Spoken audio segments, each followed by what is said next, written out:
Are you ready?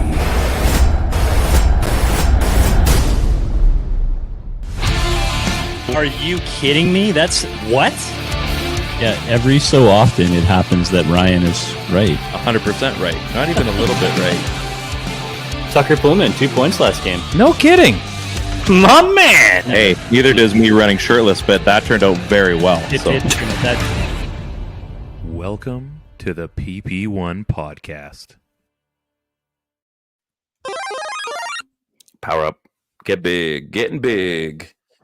You can see on the screen. We got, oh man, it feels like a freaking sports ticker everywhere here. It's a little crowded. It's a little crowded on the screen. That's okay. That's okay. Welcome to a post-game and yet official show of the PP1 podcast. Playoff post-game edition. There's a lot of P's in there on the Hockey Podcast Network, a menagerie of hockey shows. Nashville has one. They're probably recording and they're not enjoying themselves. That's okay, because we did that a couple nights ago, and that's fine. Also, should get this out of the way early, but I will bring it up in the podcast version as well. Also presented with DraftKings promo code THPN, and you got to go onto the DraftKings Sportsbook app. Download it. Go on your phone. Maybe you're a computer person still. Go on there. Download it. Put in the code THPN and get on that. Get on that. Save yourself some money. Make yourself some money. Gamble, because that's what we're all doing. We're all gambling our lives away watching our Vancouver Canucks. But we'll talk about that a little bit later. Welcome to the show. Welcome to everybody that decided to show up. And if you want to comment along on YouTube and Twitter, Facebook is being stupid, apparently, with StreamYard. So here we are. We're welcoming good friend of the show, teammate of the Pat Sniffers baseball team, BMAC. Some of you know him as BMAC. We know him as Brian or friend. Do we call him Brian? I don't know. It's in an official capacity. Like when I drill him with a baseball, I go up, Brian, I'm really sorry. But in a professional sense, it's BMAC. Co-host of the morning show on 99.9 Virgin Radio, formerly known as Sun FM for the OGs out there. Boys. I think it's man. I've been back, so I think I'm on a once a year kind of guest appearance. So we better level that up then. Yeah, as the sound goes, we got to get big on you coming back. That's for sure. Yes, so, yes. I would love that. It was quite the night, boys. Quite the night. I know. As soon as we logged on before we started recording, I saw the squeaked one kind of by. Hey, tonight. Woo. Wasn't pretty. Wasn't pretty at all. No. Yeah, there was some clinch buttholes tonight. That's for sure. Oh yeah, I'm still clenching a bit. Right before you got on here, I said to Ted, I'm like, you know what? That was, and then I paused and I thought to myself, expected. That is exactly what we should be expecting in every one of these games. Thankfully, we're on the winning end of this one. The next ticker is going to give you some great news. The Canucks were held to 12 shots, second lowest ever in a playoff win. So, I mean, that's great and all, but only because we won. Had they tied it up late and gone to OT and let's say lost, that is not good news if you're a Canucks fan. Like, I thought they got dirtier in the middle a little bit more, but not really. I don't know what you guys thought, but it was the shot attempts, because last game they held everything back. We couldn't get anything to the net. Yeah, so I'll find it. We know that. What I think we should. Right? Yeah. How many? I mean, it's not like you can get it. You know, you can't get a goal if you can't get it past the player clogging it up. But with that said, at least there's sort of reasons for it. So how bad was it tonight? I'm looking. Well, it was maybe it was so bad that we also set a record for highest shooting percentage, which would be at 16.66%. That's a positive spin on that, boys. I like that. It was something, man. I really thought so. I meant before, like post game last game. I guess not post game, but after practice and stuff. I think like Andrew Burnett was talking about like Nashville's commitment to pain and blocking shots, which they did tenfold last game in game 2, right? So I think the response was questioned to talk it like, hey, like what's the reaction to this? And he was like, tee it up. If these guys are gonna block shots, we're gonna make them pay. We're gonna tee it up. We got some big boys that can bomb the puck. And I really thought that the Canucks were just gonna come out shooting, and I think they had like multiple attempts to just like fire a hard puck into a crowd and like fall a couple trees, and that just never really happened. I think it kind of looked a lot like it did in game 2, except for obviously we're on the right side of things this time and not getting burnt by a shitty goal to pop it off. Mm-hmm. Yeah. Looks like, now I don't have the total here. Nashville had 11 shot blocks.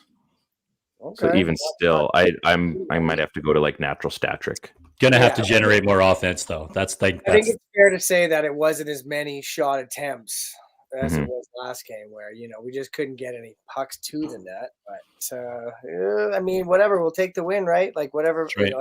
Only matters is the score at this point. And they were just so filthy. Like Nashville's playing. I mean, it is playoff hockey, so everyone's a little dirty, but. It feels like that when people were suggesting, well, let's tee them up. Let's let's crack some ankles. If they're going to block every shot, let's hurt them. Like, let's make them pay for it. And it felt justified in thinking that. But, I mean, it wasn't the case so much tonight, and it ended up in our favor regardless. So, I mean, all that matters is the win, right, boys? Yeah, that's the unfortunate thing that we have to unfortunate that we take away as well. They won. But, I mean, this is exactly as advertised, this series. This is what we all knew. I mean, it feels like 2011 all over again. Like, every game is close. You do feel that the Canucks are, like, I do feel they're playing better than Nashville, but that doesn't necessarily say a lot. You know what I mean? Yeah. Like, it's stressful hockey. You know that they are playing better. You know they're getting the better chances. They're a little more physical. Seemed like they're a little bit more disciplined, and then they weren't. So they kind of regressed a little bit. But this could easily be 6 or 7. Yeah, it's kind of that. Go ahead, sorry. Well, I'm just going to say, I mean, it was finally a game where we had some pucks go in our favor, right? I mean, last game we couldn't get anything going our way. And it was like, like 10 out of 10 tries, we couldn't get anything. So finally, and I noticed it, and even my wife noticed it too. And we're like, okay, we're finally getting some breaks this game, right? And I mean, that's important.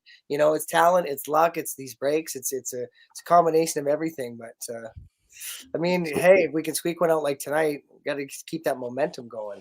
Mm-hmm. It's kind of weird, right? Yes.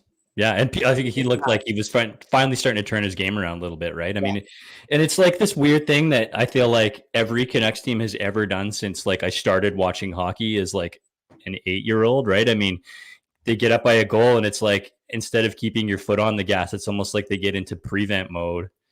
And I think that's how you end up with 12 shots when really you need to be pushing a little bit more, right? But that's stressful hockey to watch. This team with a lead, even though it's been great all season, they're so good at closing it out in the third.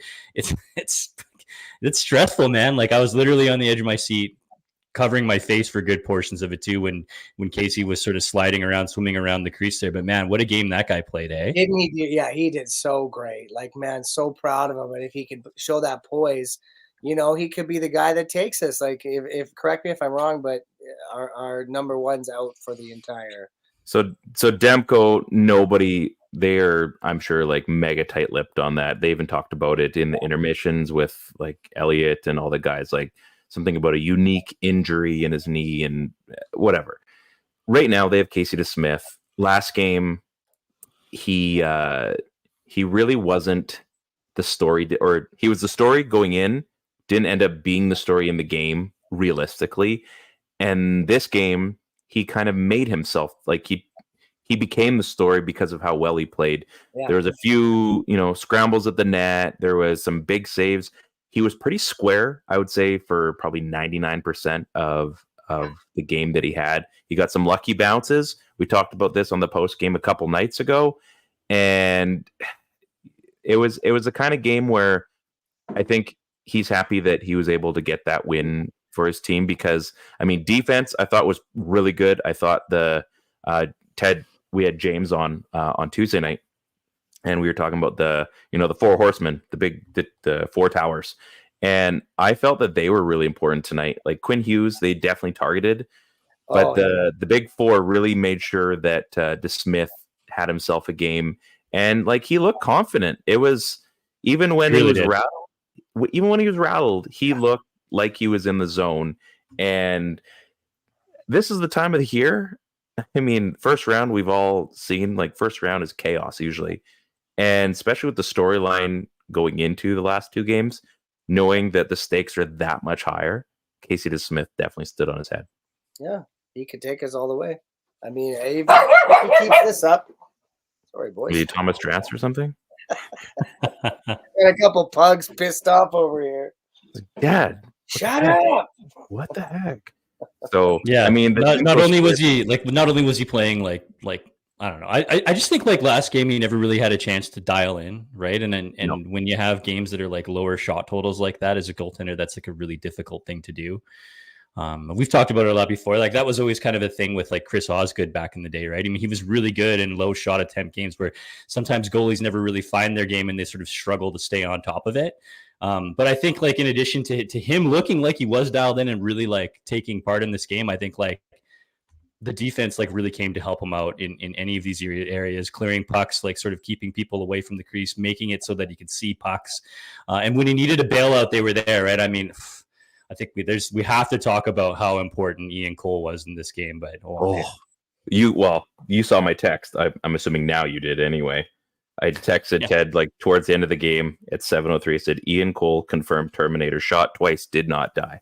Yeah, he's a stud. I'm an Ian Cole guy. Yeah. We're all Ian Cole. Yeah. He's that guy that he's the. Yeah, he'll be that. He's kind of like maybe sort of a Joshua on the D line type thing. I mean, maybe not with the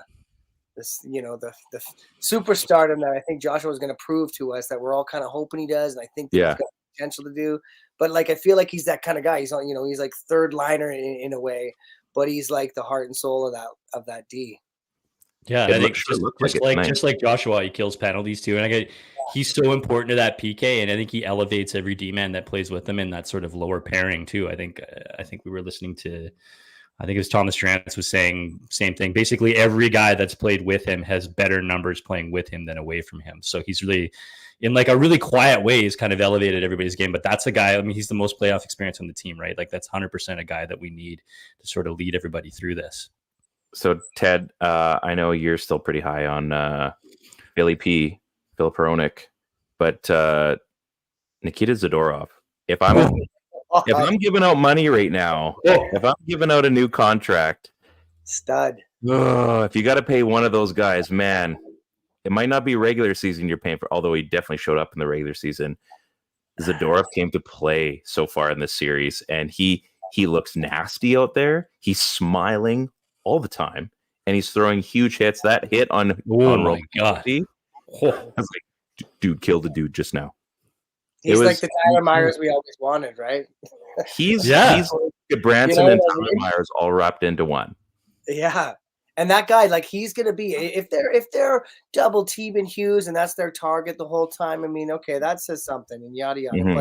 But like Zadorov's gonna probably be that D man because he's got the offensiveness too. But that guy is going to be the savior when it comes to standing up for the team. He's going to go, head to head against someone, and he's going to knock someone out. Like the guy is, it's coming, beast, and it's I'm coming. So happy he's on our team. Triamkin's just at home. He's like, man, I never got those kind of opportunities. Like I'm making those same plays. If they give me like, maybe I should get Todd Diamond back on the line, and maybe Vancouver wants me for next season. It's like, bro, this is what we wanted.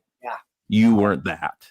Yeah, he is that. Sailed. Yeah. We're Dunskies, so no more talk about Nikita Triamkin. He's a beauty, though, right? I mean, it's weird, right? Because he's kind of like this, like you think of him as like a Hulk sort of stay-at-home defenseman, but he's not, right? Like you were saying, BMAC, he's kind of got that offensive flair to him. He's definitely offensive, like he's very offending. But he's kind of like the riverboat gambler. Like it's almost like. And I don't know who else to compare him to, right? He's like Jovo Light, right? I mean, he's sort of sneaking in. He's doing things that you don't expect a guy that size to do. He's got some hands. Yeah. Like it's not things that you expect, right? So there was a couple things times that we've seen Tyler Myers do as well. Yeah. He has that offensive flair, but he's just and we saw Tocchet kind of guide everyone throughout this whole year. It feels, and with the whole coaching crew. But like, man, like Zadorov's going to be that guy that Myers we wanted to be. I feel. Yeah, these are good things to talk about. For sure. And money, right? Like replace that with that. Myers is making too much at this point. Well, yeah, that's going to be a funny one too. I mean, that contract being up at the end of the year, I don't know. I think re-signing him for the right price makes sense. I think a lot of people dislike Myers over the course of his contract at that money he was making. But I mean, what's a guy like that worth heading into his second season? Right? I think definitely have to explore that.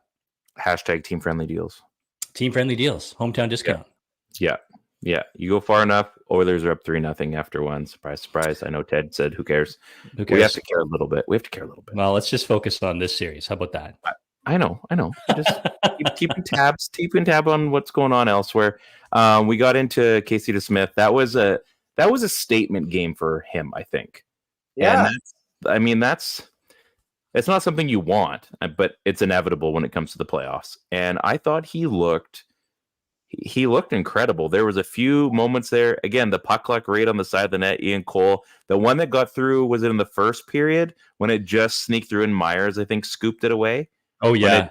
When it went 5-0, and I stood up and screamed. I said, "No!" Christine looks like, "What's going on?" And then she sees the TV and they sweep it away. I'm like, "We're good. We can reset. Was that the time where he became like when he finished that save? Because I think we all probably felt the way you did.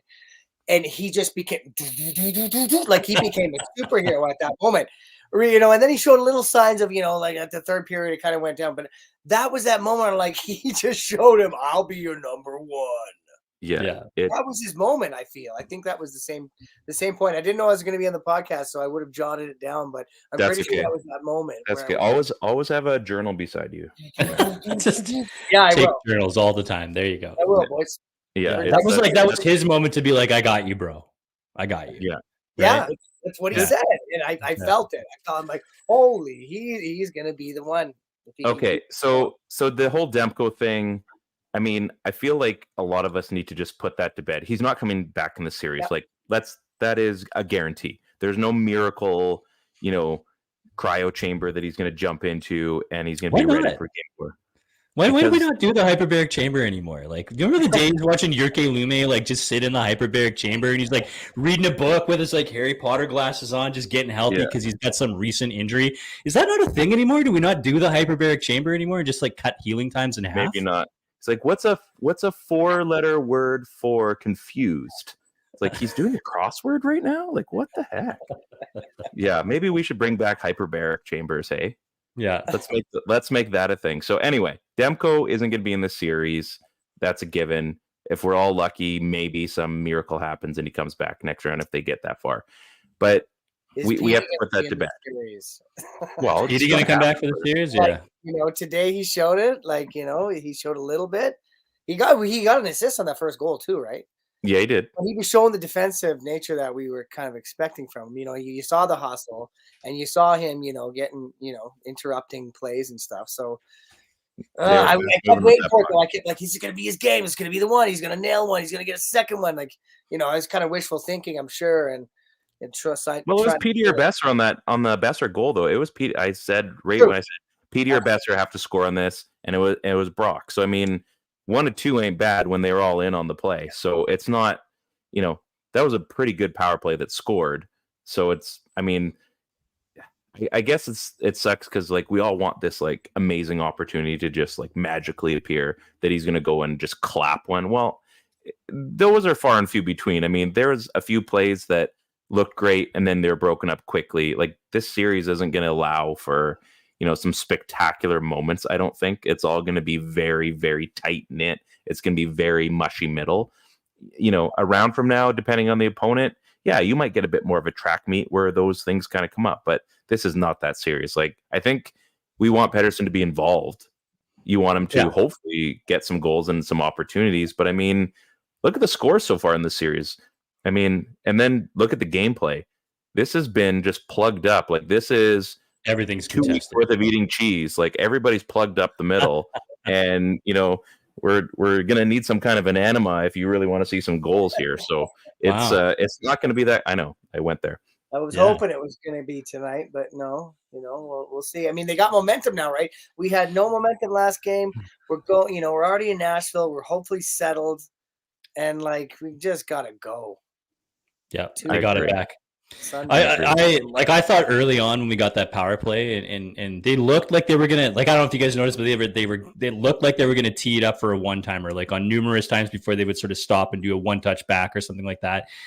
And Petey was there, and I thought that he was just gonna mow some guys down, and I was really hoping that he would just let a few go and lean into a good shot, knowing that it might not hit the net. And then BMAC, like you said, sort of just like, is this the moment where he's gonna break out? I think there was like this, it was like a 1-on-1 where he had like a partial break. And I was like, this is it. It's happening right here. And he let this wrister go. That Saros got that blocker on. And I thought that was the moment. I thought, this is it. We're going to break out right here. Yeah. I mean, that was what I was hoping. And that's the thing, because it kind of felt like momentum at that moment was for us. And that was going to be that next puzzle piece. And sadly, it didn't happen. But I'm not concerned. I'm not overly, worried. We've got next game to worry. If he doesn't show up, more offensively, then we'll see. I mean, we still got to see some Garland Joshua stuff here too, right? I mean, those guys. Oh, Connor Garland had himself a game tonight. When he drew that penalty, I was like, man, Corolla's doing burnouts in the parking lot. Like, dude is doing donuts, and he draws a penalty. They score on the next play. I'm thinking, like, I mean, God bless Wyatt Arndt for coming up with a lot of these things, but Corolla Garland, like, that dude was wheeling again tonight. He was in all the dirty areas. I like Joshua's game as well. I think honestly, the moment of the game was very early on when he took that boarding call. Yeah, they got away with one. They got away with a huge one because it went from a major and maybe a game even. Yeah. And they dialed it back to 2 minutes. So it wasn't even a 5 It was the right call, though, right? Like, they talked about that during the information. Like, that was the right call. And sort of he accepts the puck, but, like, doesn't go forward at the same time, accepts the puck and skates backwards into that hit where Joshua hits him, right? But then he goes head to glass, and he did fall him a little bit. So a warranted penalty, not a game. So thank goodness the refs made the right call on that play. It was honestly, I think that was the one moment in that game, because let's say it goes the other way, right? Let's say he gets a 5 and they call it and they're just sticking to their guns on it. That game could have drastically changed because it's 5 minutes. We've seen the Vegas San Jose and Vegas, the 4 goals on the 5-minute major. We all remember that game. Like, right. It happens, and it happens in the playoffs. And that was such a huge, huge moment. And the Canucks kill it off. And then they end up getting a goal of their own. To me, that was probably the pivotal part of the game, because I do believe that game looks a lot different if he gets that major stuck to him, or even a game misconduct. All of a sudden, now you've got a guy, your energy guy, your like the big energy guy, out of the game completely. So I think that was a huge, huge moment in the game. 100%. Yeah, definitely agree in that. I think it was pivotal. Again, another non-challenge by Tocchet on through the crease stuff there. I think it's nice to have a coach that pushes the right buttons, and it's helpful when the coach is going to have all his pieces too, right? So losing Joshua would have been really not great in that spot, I think, even just for team momentum. So I'm really happy the refs just found a way to make the right call. Yeah. B, I got a question for you. Yeah. So, you work the radio. You're a DJ. Yeah, he does. You like to hype up the crowd for weddings and events. The Nashville I can't remember her name that did the American national anthem. Oh, Colette, Colby Colette, or something like that. Yeah, amazing voice, like just absolute beautiful voice. Great singer. Oh, yeah, but she killed. I know where this is going. She killed the mood of that building. I'm sorry, but for your first playoff game, and then the whole place, like I said to Christine, I'm like, they're all going to fall asleep, because you're trying to build up the crowd, and it's like playing the absolute wrong song. It's the wrong venue. It's the wrong entertainment to be doing that to. And I remember saying to my wife, "You remember I kept saying, no, this is bad. This is bad. Oh, this is not good." It was such a buzzkill. It wasn't a tune or anything. It just didn't sound right. I mean, it sounded almost like the guitar wasn't in tune in the beginning. It wasn't, but even that didn't bug me.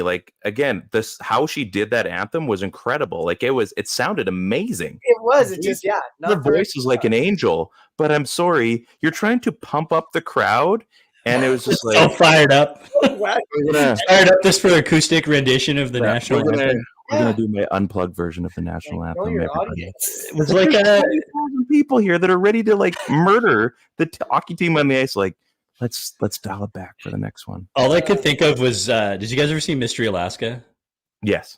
Yeah, so Mystery Alaska, they're like sitting out there on like the cold ice, and they're from Alaska, so they're like used to the cold, but they're playing the New York Rangers that are showing up on like in Alaska, and it's freezing cold, and they have like little Richard come out and sing the anthem. He takes like 8 minutes to sing the most boring national anthem on earth, and all the players are like freezing to death, but all the people from Alaska are like totally good with it. That's what I was thinking the whole time. I was like, oh my god, they're gonna bore everybody to death and just take the crowd right out of this. But yeah, worked perfect. Like, please sing all the anthems from here on out. I think they're definitely not gonna make that mistake on Sunday. I mean, if you did something like that at any DJ event, or like, it just people will just look at you and be like, man, read the room. I know that it's his Canucks podcast, but can we touch on the Brett Kissel thing going Let's on? do right it. now? Yeah, go for it. Oh Hit it. my god! What a terrible thing to happen to somebody who just wants to sing the damn anthem for his team. What did I miss? So every time he sings, the Oilers lose. Oh, well, they're up 3-0. Yeah, isn't that what it is, Teddy? Is that not what it is? I think so. Yeah, they have bad anthem luck, but it might not. We'll see. We'll see what happens now. But yeah, pretty freaking Have hilarious. they won every game? No, LA won last game. So this would be Edmonton going back up in the series if they win. Well, I guess he must have. I guess he played when he did the anthem when they lost, and there's a petition going on right now. That sounds about right. Like, it has nothing to do with you. This poor guy is just like getting petitions set up against him. Oh, Yeah. man. How much stitches are you? A little or a super? Yeah, exactly. Like, thanks for coming out. We appreciate that you're, taking time out of your busy schedule to sing the anthem. What a huge honor. Yeah. It's like, Right. yeah, we lose every time you sing. We don't want you anymore. Yeah, we're mildly stitious. Yeah. I think, yeah, we're about Super. we're about just stitious. I think I'm right in the middle on the stitiousness. Yeah, you're Like, on the fence. Yeah. What a funny way to start a game. Like, I thought, I'm like, man, Nashville is going to be bumping. Like, we've heard, Smashville, right? That's their thing. Yeah. And I'm thinking, like, this place is going to be bumping. It's going to be awesome. And then everything like quiets out. Like, they might as well just turn out all the lights, got everyone to hold up their cell phones, and just like, let's just do an acoustic set right before the open puck drop. Like, it just made no sense whatsoever. So it was perfect. it was perfect. I mean, thankfully the fans got up for it after that, but I'm sure a lot of people were like, I don't know if this is the right time to pull her out of like, have her like, do like the parking lot series concert, like all the places do, like have the, the pre and post game party. Save her for that. She's a great singer. I'd love to see her in concert, just not singing the anthem to get the crowd jacked up. So, here's my 2 cents. Speaking of Smashville, and I know I'm not the facilitator on this podcast right now, but if we can talk about it, because I'm sure you saw some of this, the Canucks themed car that they bashed up for people on their way into the arena. Did you see that? Because Smashville, I mean, it's kind of a fun idea, really. The Rage Room, yeah, it's a great idea. I mean, it'd be great if people actually hit it harder than they were showing on TV. Like the children who couldn't. It was like they have that 3-year-old kid that's like can't lift the hammer. She's gonna break her, crack her toes. It was. I think they did that the last time. Like, I think they do it for like every I think team so. that they play. But it was just like pathetic. I'm like, you guys got to get better clips in this. Like, if you're trying to sell the idea, like, don't show like the 85-year-old person trying to like swing the hammer and it like knocks himself over. Yeah, very bad. It's very bad. Very bad. Not as effective. I'm pretty sure I saw that when I lived in Calgary. I'm pretty sure they used to do something similar. It was when like the Iginla Kipper. That's just like a break and entering, though. I think. It's a fun idea. That's probably just a Tuesday in Calgary.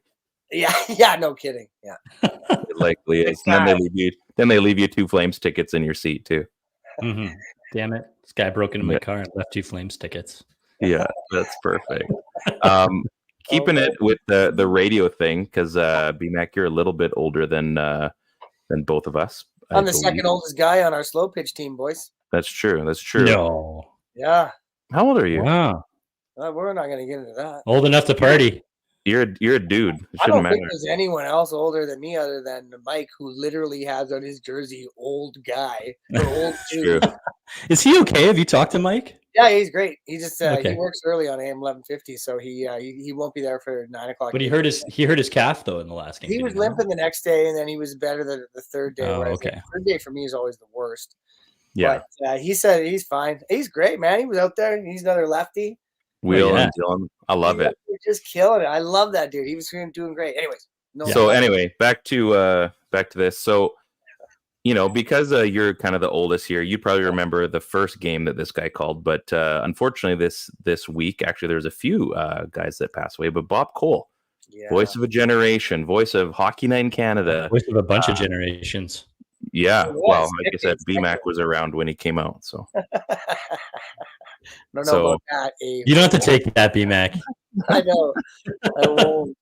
What are you gonna do? You're When gonna I'm leave the room? hitting and you're pitching at the game, I'm hitting right at your chest. Next time. There you go. That's true. It's one of those moments. It was really cool that they gave so much love and admiration and respect through so many broadcasters and hockey players and coaches. And that was really, I mean, it was the right thing to do. I'm glad they did it. And I think we'll still, the next week, we're going to still hear a lot about him and all the things he did. And it'll be great for, new hockey fans that never knew what a legend this broadcaster was. Cause he's, up there in Gretzky status in broadcasting hockey. You remember his big thing, everything is happening.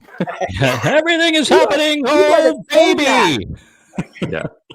Oh, that was really good. Yeah. So that just took me back. Yeah, that's. I mean, so many iconic calls. The Sakic call, the perfect goal Linden call, right? I mean, there's a bunch of amazing calls. The 2002 is kind of the one that I think of, and when Sakic scores, right? But I think one of the good things that comes out of this, obviously it's terrible the passing, but when somebody like this passes away, it sort of brings out all of these stories come out of the woodwork from all these people that we haven't heard from a long time, and we get to hear some of these memories that we didn't even know existed, right? So it's fun when these guys are out here sharing stories of guys like this that were just absolute legends in the industry. So I'd like to take some time and just hear them whenever they're going on, because it's always really cool stuff. There's a Lavaliette one. I don't know if you guys heard or read about that one, because he would always ask the coaches for the game lines, just demanded them basically, and it was a thing. And Peter Lavaliette basically said no. He's like, I don't give the game lines to anybody. And he's like, all right. And then he said, sir, you. And everybody's like, whoa. So, and apparently they were saying he'd undo his belt and kind of unbutton his pants when he'd make a call just to be relaxed and because he had the suit and everything on. Man, this guy was cooler than anybody knew.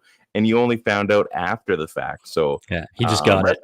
Rest in peace, Bob Cole. But there's a lot of those guys. I mean, there will be a day we'll talk about Jim Robson, and hopefully no time soon. But there's a lot of Tommy Larscheid. There's guys that, not just Canucks. I mean, they definitely called the Canucks, but these are guys that are the OGs of Hockey Night in Canada that called game after game after game.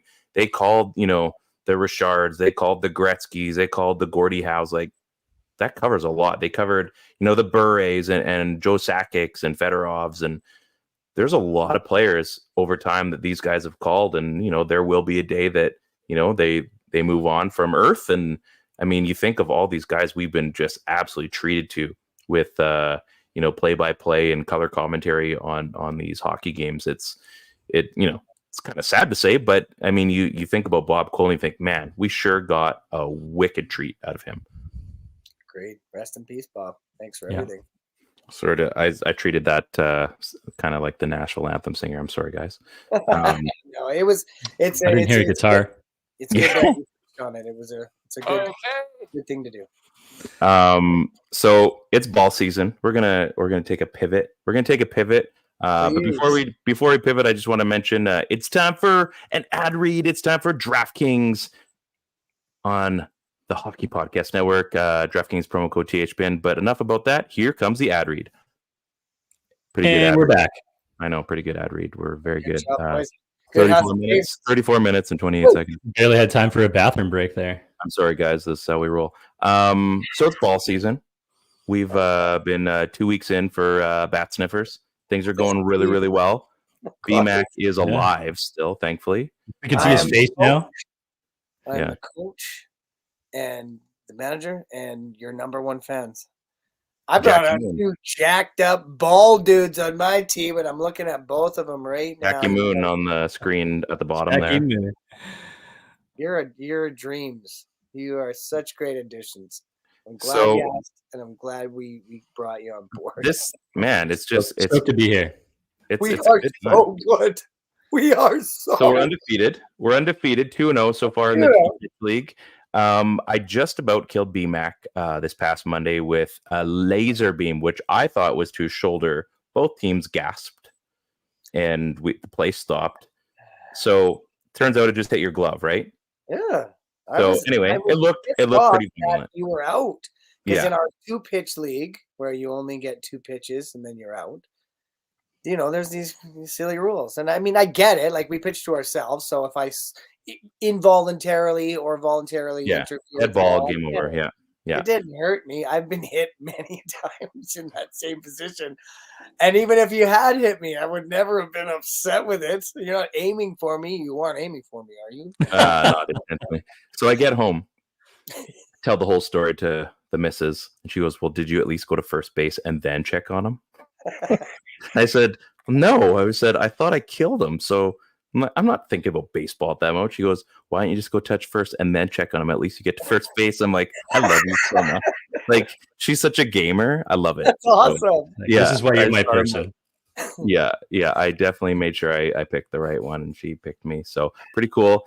Also, the concern, by the way, everyone was quite concerned, and I'm like, well, stop making a fuss. Wait till I actually get hit. Well, because you started the season with that like rolled ankle or whatever, and then like a game later has the boot off, and now Ryan's hitting balls at you. Sketchy as man. I was sketched out. I was sitting there I think it was third or short. I was playing at the time, and I was like, "Oh my god!" Yeah, my vantage point was I just watched it, and it happened so quick, and I thought, I'm like, "Oh, I did something bad." And the funny thing is that in the 5th inning, I was going to play, but I was tired. I'm like, "Can you go in for me?" And then on the 6th, you would have normally gone in, but I had you sit because I wanted to go back in. And then you thought I was pulling you in the game because you hit. So then he comes up, and thankfully I was coaching third. That's what it was. Thankfully, you lined one to the left of me. Ted decided to leave for a second, or I left for a second. Oh, you left. Oh man, what the heck? What the hell? Decided to leave for the second. Ryan's missing from the screen. I'm missing. Okay, we're just gonna do. Oh, it's the webcam. So, yeah, it's fine. So yeah, I the angle that I had was not great, and then you almost got back at me. I was kind of looking forward to a catch, but thankfully you put it to right, so that's cool. Hey, we got to work on that. We got to be okay. This is where we're you and me. We'll get it figured out. I know. And then, so Ted, you and I, we had our first game yesterday for our hop season, which we got a lot rolling this season. It didn't go well. But that's the that's our one. Yeah. Okay. So is that Lake Country? Yeah. Yeah. Okay. So no rain out, thankfully, which is something I worried about all day because I thought knowing Lake Country, it wasn't great. No, it was fine. The last couple innings were a lot better than the first few. So that's fine. It's fine. However, my legs are in mid-season form. I'm thankful to say that my little in the Parker was a nice little. You went on a journey. I did. It was a good journey. I wasn't even tired. That was the best part. Yeah, it was great. Hard pitch. He went oppo for I think maybe the first time in his life, and then confused the hell out of everybody, and then literally just ran the bags home with like uncontested, no worries at all. I've never seen him run so fast in my whole life. It was so smooth. I hit oppo like all the time. Come on, dude. That's where I put the ball all the time. Center, left. Come on, everybody knows that. I rarely hit right field. So, and I got a triple on my first bat, so it was pretty good. Unfortunately for you. Unfortunately for Ted, he has a knack for hitting home runs all the time. So the pitcher we were facing, it was more of a feats of strength kind of at bat for Ted against this one pitcher, Jared, which is super awesome. Right, throws so hard. Man, it's so much fun to watch. Like it's just like someone's gonna win out of this matchup, and you're not sure who. My eyes and swing as hard as I can. Yeah, so did you get one? No, definitely didn't get one. No. Swinging high. Who's the first on our team that gets one out of the 2-pitch Mondays at King Stadium, by the way. We're going to need better bats to make that happen. I asked her about that too, and there's an explanation for it, which isn't the best, but I mean, it's kind of what we have to deal with. But I don't know. It's going to be it's either going to be one of you two or Brett. Actually, Richard, a friend, is going to come in on Monday, and he's a dinger too. So he might be the first one to do it. But I need to see it, boys. I thought we were going to get at least one a game. You're right, though. The bats are crap. It's tough. I think that one Easton one, the one I killed you with, I think is our best chance. So we might have to.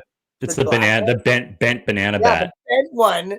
For those who haven't seen these bats, all of the rest are pretty straight, but they're all crap. And the bent little black, kind of nicest looking one, play into the bend, and it seems to work. Into the bend, yeah. Right? I think that's how you got to do it. I think you're absolutely right. These bats, for reference, are like older than we are. Yeah.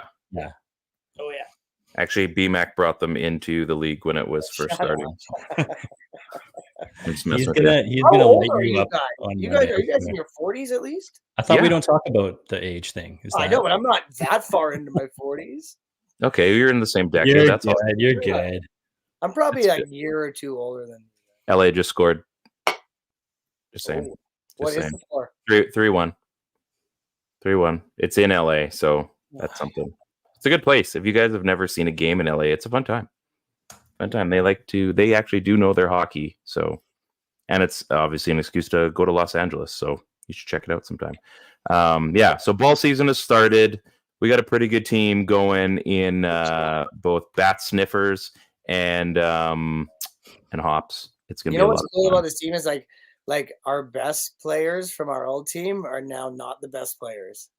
Like there's as you guys and a few others have elevated this team where it's like, oh, I don't know if we're in the right league. I don't want to get too crazy. I think there's going to be two teams that might give us a little bit, of a run. I'm not worried about it. I'm not worried at all. I think we'll hopefully win the league, and then hopefully we do the summer league too into fall. But I mean, this team could be just like our girls are the best. We have the best guys. It's just so. It's something I'm not used to, and it's so cool to be like, I'm the coach. I literally put it on my jersey because it feels so damn good to be a part of this team and to be like, I'm putting these lists, these positions together in the batting order, and I'm having the time of my life. Yeah, we gotta talk to you about the batting order, but we'll talk about off there. I was gonna say, you guys, one week I'll offer you guys the opportunity to put it together. Yeah, probably we'll be in the first half, I hope.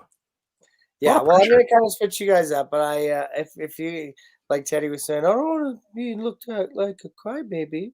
It's I'll bat last. It's a lot of pressure to bat last because you either get a home run or you're out. I used to do it for my old team, and I'll do it still, but the odd time you guys are going to have to do it. Well, I won't. I'll do it once every 5 games. I think you can just easily get away with rotating everybody through it and be like, no problem. Jeff's gonna do it next time. Everybody gets a tap.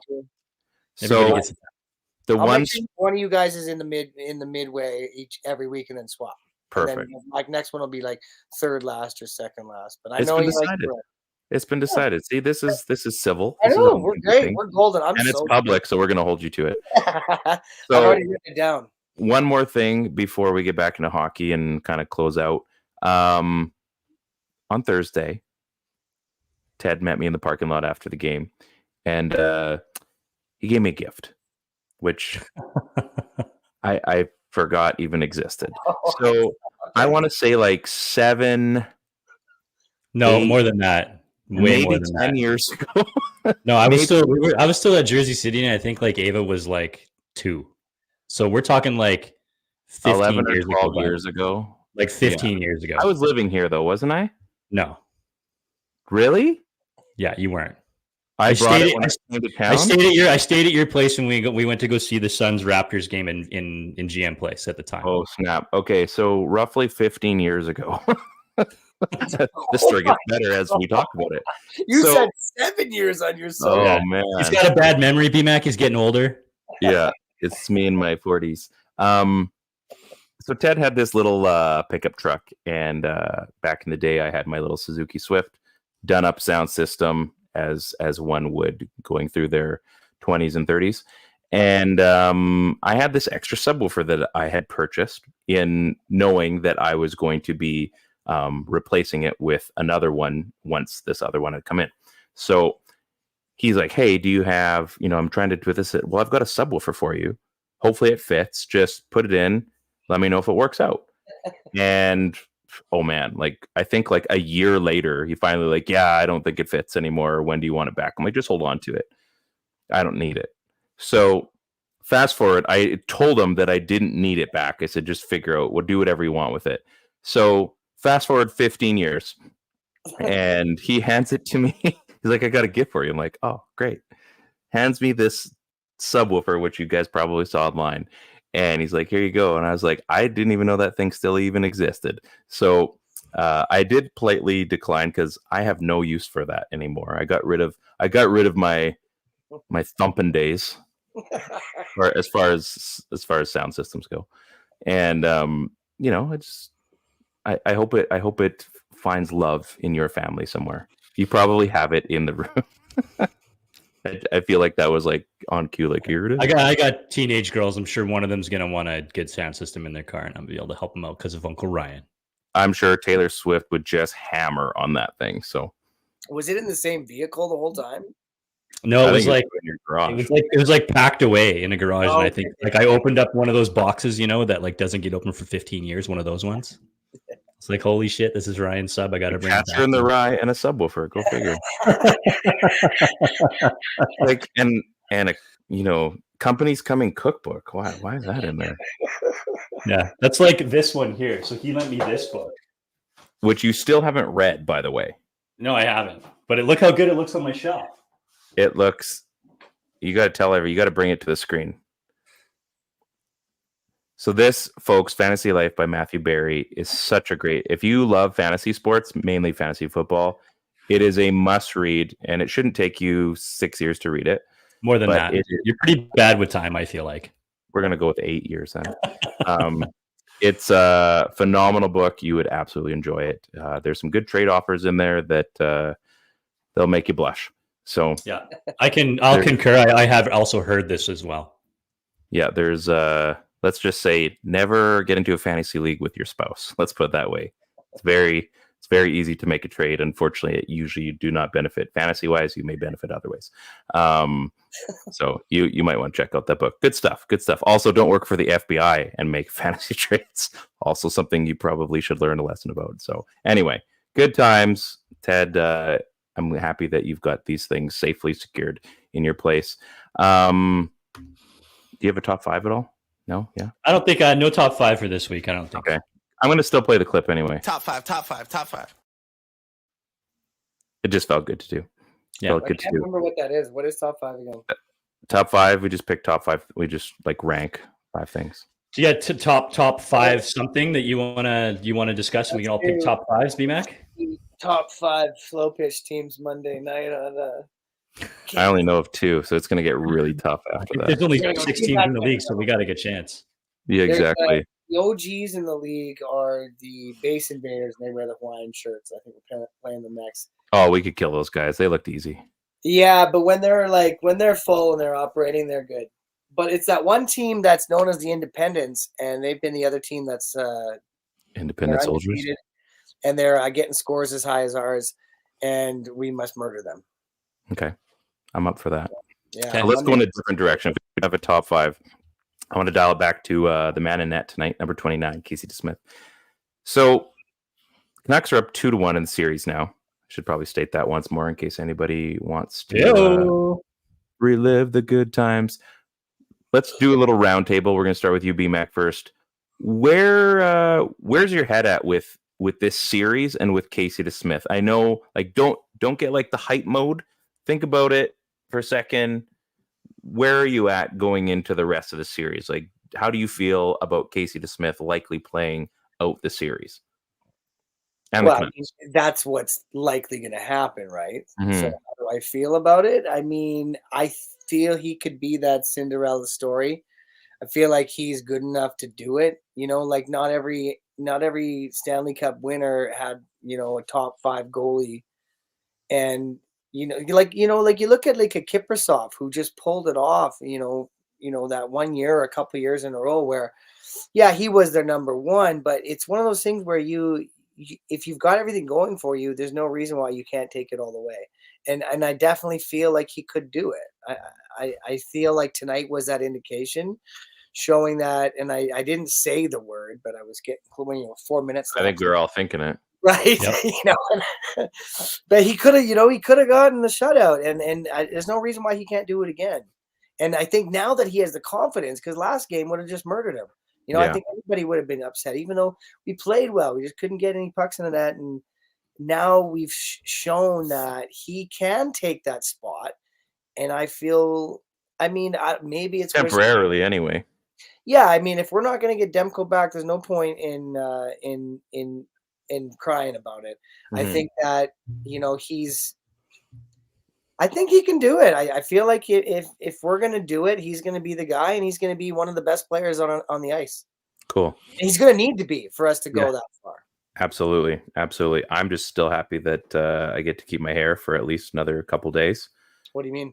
Well, Aaron Pritchett and I made a bet that if the Canucks were to somehow lose this series, that it was buzz time for the old dome. So he's got a bit of a quaff going on as well. Is he down in Nashville cheering them on? No, he's out in Nanaimo. Yeah. But because he's a Canucks fan, right? Yeah, so he's gonna do it too. Yep, we're gonna do we'll do another show with him, and hopefully it'll be not to do with hair. So that's the plan. So I'm happy. Dude. I'm happy that is at least sticking around. Ted, what's your thoughts on the future of this series? Like I think even if you look at the betting odds, I think it's pretty split 50-50 now for who everybody thinks is going to win this series, right? So yeah, I think if they stay the course and they stick to the game plan and really like limit the shots and keep everything to the outside kind of thing, like I think they're trying to do, that'll keep this in the series. But we don't go anywhere if PD and co don't get going. Yeah. I think we were at the six shot mark, and I think Miller had like 4 of them or something like that. So they're going to have to find a way to just generate more shots, generate more opportunities, and PD's going to have to be a big part of that. And I don't know, right? I don't know without him if they can find a way to get through, and they're going to have all their centers rolling. So if Miller and Lindholm and PD aren't doing what they need to do to continue to put points up, and I know that PD got an assist today, it's going to be tough, right? I don't like their chances too much if they're not rolling. So let's figure it out at some point here. We can't win a bunch of games in this format that we just watched. So that's what I'm sort of anticipating moving forward. Excellent. I think for me, it's going to be more about the team defense. I think they can afford to have a guy like Joe Bartnick was pretty bang on. Like if it comes down to him, like you're going to find out pretty quickly of what you've got. And, we never thought it'd be like this. I don't think to this degree anyway, but he's kind of right. Like it's either we keep going and we have a goaltender that you can rely on, because it seems like every shot the Nashville gets is pretty dangerous, even if they're not a high danger chance.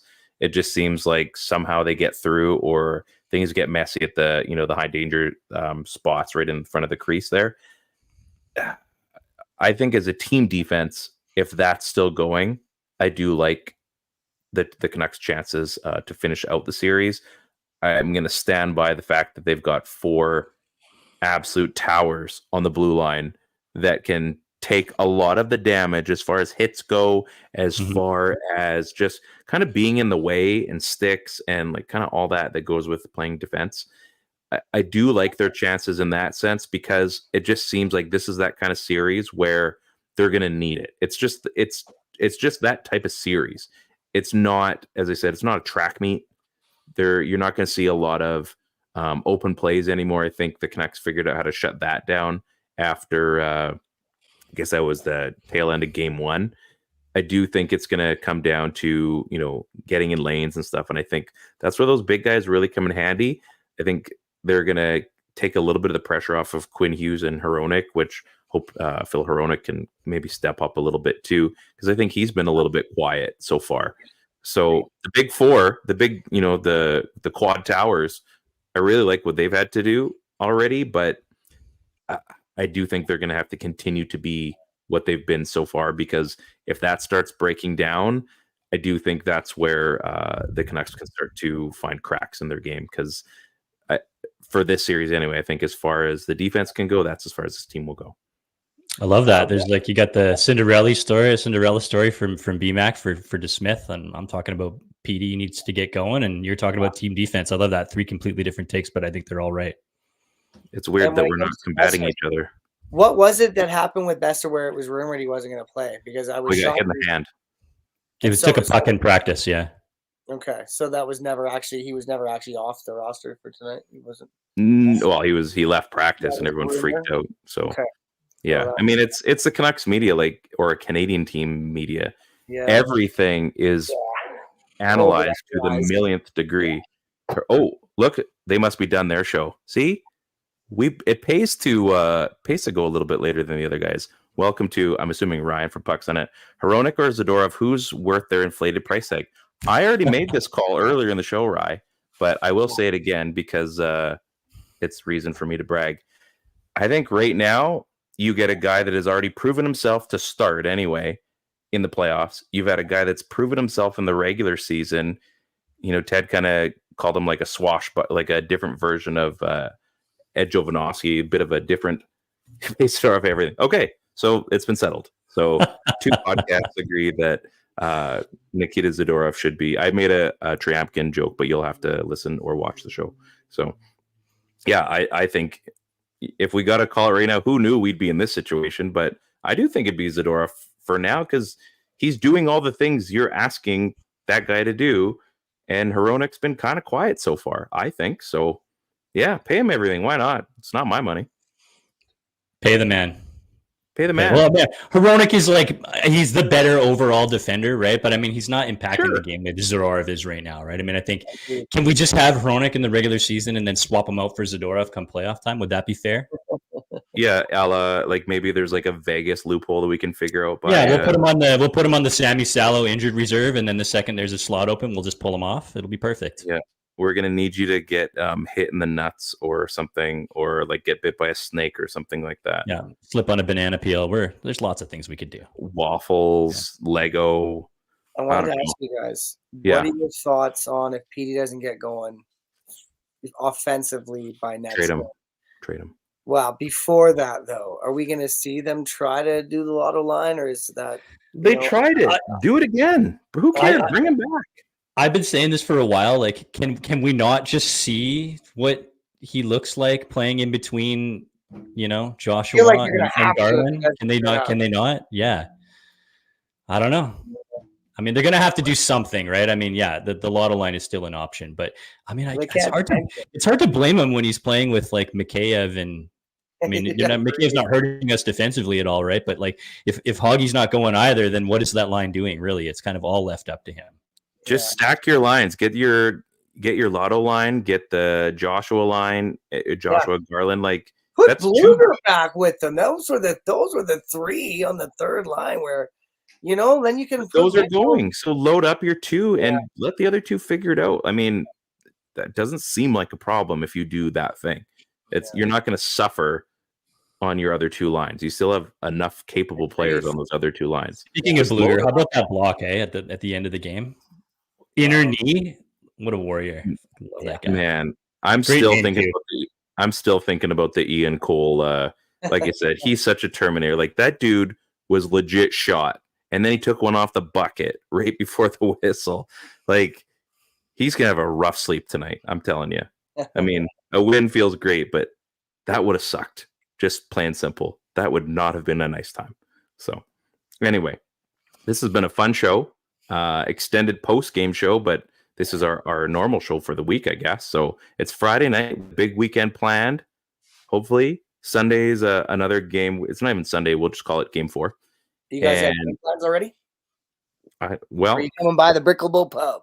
We'll see. I'm in charge on Sunday, so we'll see. We got to split. Worries. I'll always invite you boys, and no worries if you can't come.